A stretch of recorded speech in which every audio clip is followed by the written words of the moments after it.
Depuis quelque temps, le parti de Femelle et Théodore, l'Union démocratique et citoyenne, UDSI, est traversé par la brouille et les tractations menées dans l'ombre, loin des médias, n'ont pu aboutir à un compromis entre l'actuelle direction conduite par Anissé Nyanzi-Guéla et un groupe de cadres et militants. Au grand jour, ceux qui dénoncent l'attitude de M. Nyanzi se sont alors dévoilés au cours d'une conférence de presse à Yopougon, mardi 27 octobre 2020. Amené par Serge Milaleba, actuel secrétaire national chargé du budget et du patrimoine, ces militants ont déclaré ne plus se reconnaître dans la ligne adoptée par Anissé Nyanzi, lequel aurait sans consultation préalable adhéré aux idéaux du RHDP et devenu de ce fait un soutien inconditionnel du troisième mandat d'Alassane Ouattara. Dans une interview diffusée le 22 juillet par ConnexionIvoirienne.net, M. Nyanzi faisait valoir à juste titre ceci: le président Ouattara a proposé passer la main à une nouvelle génération, mais le sort en a décidé autrement avec le décès subit d'Amadou Gon Coulibaly, candidat déclaré du RHDP. Ainsi donc, à son corps défendant, il est obligé de reconsidérer cette promesse. Car nulle autre personne que lui, dans la situation actuelle, ne peut mieux porter les couleurs du RHDP pour les prochaines élections.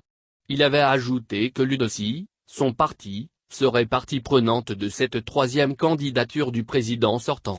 Il avait promis au cours de cette même interview, une convention qui devait se prononcer sur cette question. Jamais cette convention prévue à Jacquesville n'a pu se tenir à ce jour.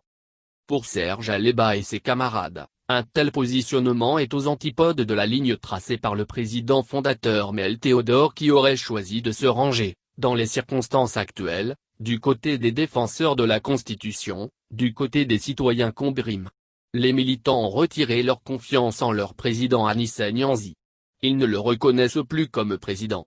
En restant silencieux face au dérapage actuel, il a démontré qu'il ne portait plus nos aspirations. Point, au mépris de nos textes, il a décidé d'engager le parti dans une aventure contraire aux aspirations de la majorité. Il est resté sourd aux cris de détresse de ceux qui sont victimes des dérapages à Dabou, à Bongouanou. Nous voulons réaffirmer l'engagement de l'UDSI à œuvrer auprès des forces du progrès, a contre-attaqué Milaleba, lequel affirme que ce qui est en cours n'est ni une dissidence, ni la formation d'un mouvement ou d'un courant au sein de l'UDSI, mais une œuvre de restauration du parti. Nous sommes l'UDSI. C'est l'UDSI qui a décidé d'écarter ceux qui ont trahi les aspirations pour continuer sa marche, a-t-il précisé. M.